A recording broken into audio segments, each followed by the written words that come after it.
bugs in Fujitsu software that sent people to prison. So do we know like what was the software doing that was causing these people to be arrested? These bugs have been known for like 25 years. Yeah, this is horrifying. Like, I've written some bad bugs. I've never written a bug that caused 900 people to go to jail. Kayak lets users avoid Boeing 737 MAX 9 flights. You gonna fly any flights on 737 MAX planes in the future? And you were talking about before there were software bugs that have caused plane crashes, and those are specific examples. If a door flew off one plane one time, what if it's just a freak accident? So there's a little bit more to it. Hello, how the tech are you?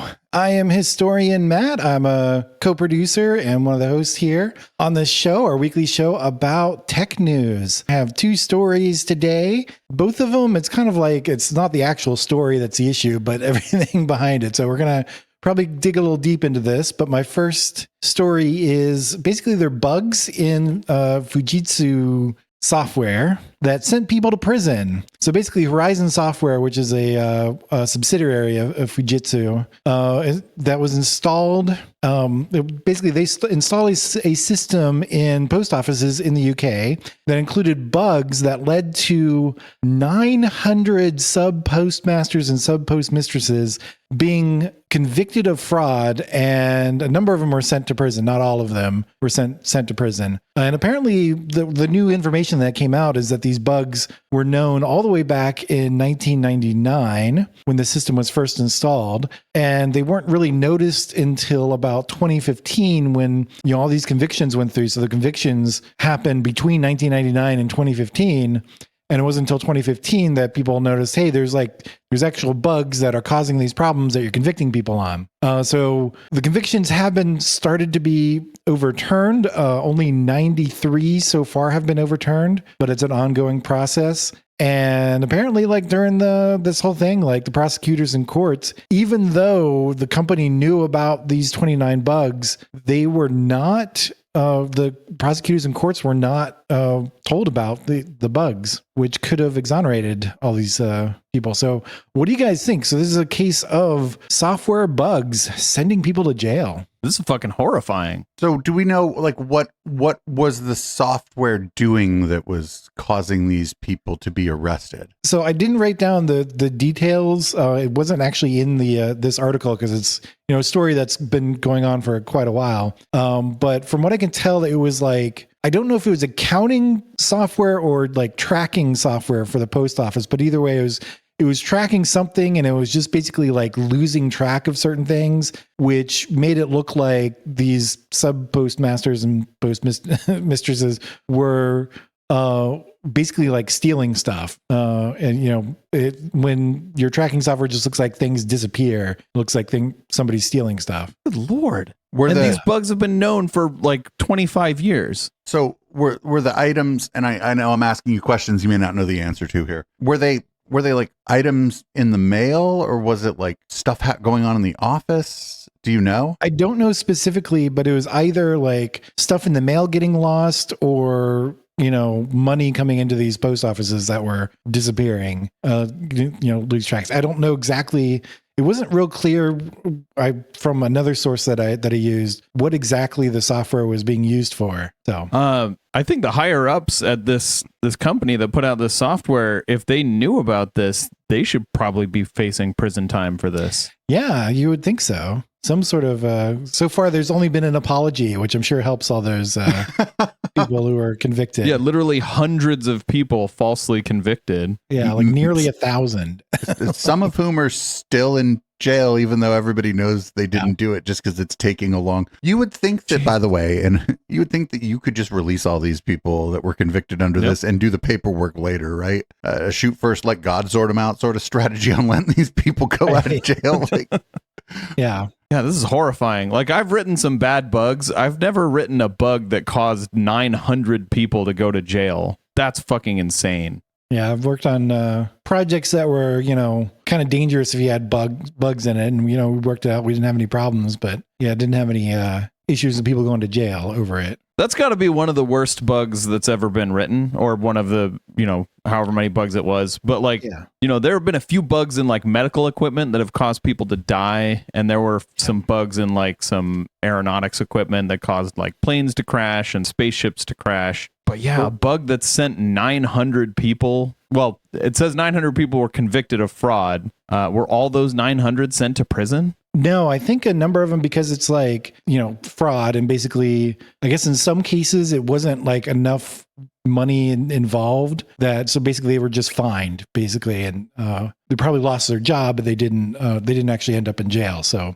a number of them did not go to jail. I don't know what percentage of them did or didn't. And now they've got a criminal record for no reason. Ooh, yeah, time to lawyer up, everybody. Time to lawyer up. Yeah. Yeah. Well, there definitely needs to be a class action lawsuit that sends Horizon Software into the ground. I mean, this is going back, think about this. This is going back to the late 90s. So the first person who got caught on this, it might have been like in the late 90s, and they've been dealing with over 20 years with people when they go apply for another job or try to do anything. You defrauded the post office? Yeah. Yeah. And they have to explain like, no, I didn't, but I was convicted of it. So there's nothing I can do to convince you otherwise. Crazy town. Well, that's horrifying. And the people who wrote those bugs, I think the people, maybe not the people who wrote the bugs, but the people who covered it up, like the higher ups who apparently did not disclose, these bugs existed and people went to jail because of them. Those people should be imprisoned. Yeah, obviously the coder or the engineer who made the mistake has no culpability here, right? Because there's no reason to believe that they would be like, no, leave my mistake in there. Yeah.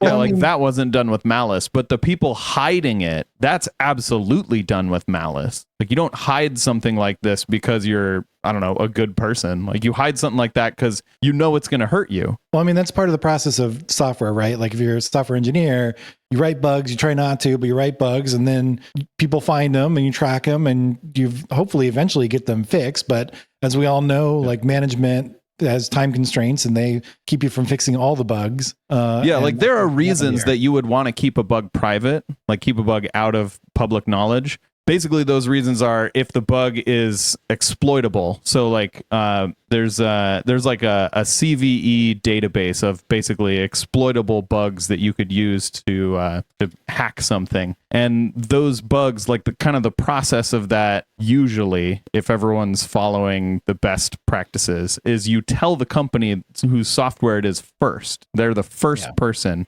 Like if you discover the bug, you tell that company first, give them the chance to create a patch and release the patch. And only once the patch has been released do you disclose it to the public so that the public actually knows, okay, that is a security flaw and we need to upgrade to at least this patch to be safe from this bug. And then hopefully the company does you a solid and breaks you off a couple grand for your trouble. Yep. Yeah.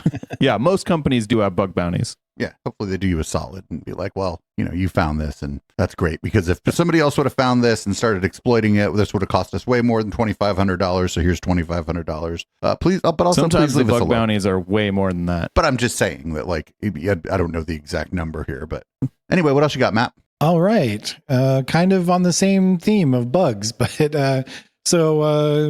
second story is Kayak lets users avoid Boeing 737 MAX 9 flights. So this is another one where there's just a little bit of a change. It's something that's happened before, but we changed a little bit. But so Boeing 737 MAX planes have had some issues for years. There were a couple crashes in 2018 and 2019. That basically gave the 737 MAX a bad reputation. And of course, recently, if you've been following the news, a 737 MAX 9 had a door plug rip out in flight. Luckily, nobody was hurt or seriously hurt in that incident, and nobody died. The plane was able to land, to make an emergency landing, and everybody got out alive. But now Kayak, a popular airfare aggregator, has allowed users to filter out flights on 737 MAX planes. So actually, they were doing it before, but the new feature is basically you can filter based on the 737 MAX 8 or 9 instead of just MAX Maxes in general. And also they've made the feature more prominent so more people can actually do it. So what do you guys think? You going to fly any flights on 737 MAX planes in the future? I would avoid that plane. Yeah. Air travel has never been safer. I'm not worried about what kind of plane they put me on. Yeah, it's overkill. It's a lot safer than driving. Definitely. Those particular if you planes can have been avoid having that plane. problems. If you can avoid that plane, why not? The reputation is not doing well.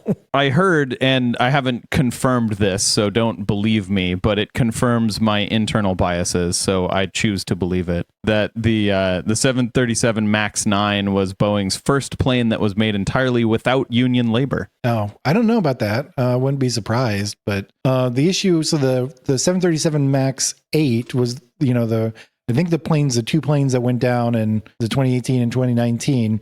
And you were talking about before there were software bugs that have caused plane crashes, and those are specific examples. There are bugs in the flight control it's not the flight control. There's a software that was to compensate for some issues with the plane. Basically, they have really big engines. The engines are kind of too big for the plane, and so they added software to compensate it because the plane apparently tips up when it's flying because of the engines. The engines cause it to kind of tip up a little bit. And so they have software to compensate for that. Problem with those two crashes is apparently it overcompensated and tipped it down and they went down. I mean, that's not funny, but it was bad. Yeah. Yeah. You don't want your plane going down when it should go up. Yeah. And I think they've found the problem and solved the problem with that since then. But now there's, the door plug issue.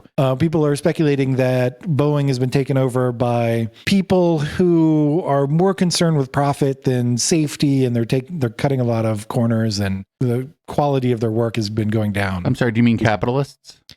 Yeah, something about late stage capitalism. I don't know. I mean, it certainly seems that way, right? So Yeah. if a door flew off one plane one time, what if it's just a freak accident? So there's a little bit more to it than this. I read this article and watched some other videos on it recently. But apparently, not only did this door fall off, and they found that there were some issues with the bolts that are holding on to it's not actually a door, it's a door plug where there could be a door, but they put something in place. But the bolts that were holding onto it were they think were loose. It's they can't really tell. Well, they went and checked a whole bunch of other 737 MAX 9 planes, and a certain number of those also had loose bolts. And of course, they tightened them and fixed them up. And they're trying to figure out why these bolts were loose. And they think it might be part of the process. There's still investigation going on, so we don't know for certain yet, but they think it was part of the process of building the plane. Somewhere along the line, it had to do with the fuselage of the plane was being transferred from one company to Boeing to complete the plane, and some things that they were supposed to do in the process didn't get done. And so it's part of management type issues. Oh, I would process management. Vibration. There might just call it an unplanned exit row and Right. advertise it as a feature. Yeah. But we can make fun of that. Nobody got hurt. So yeah.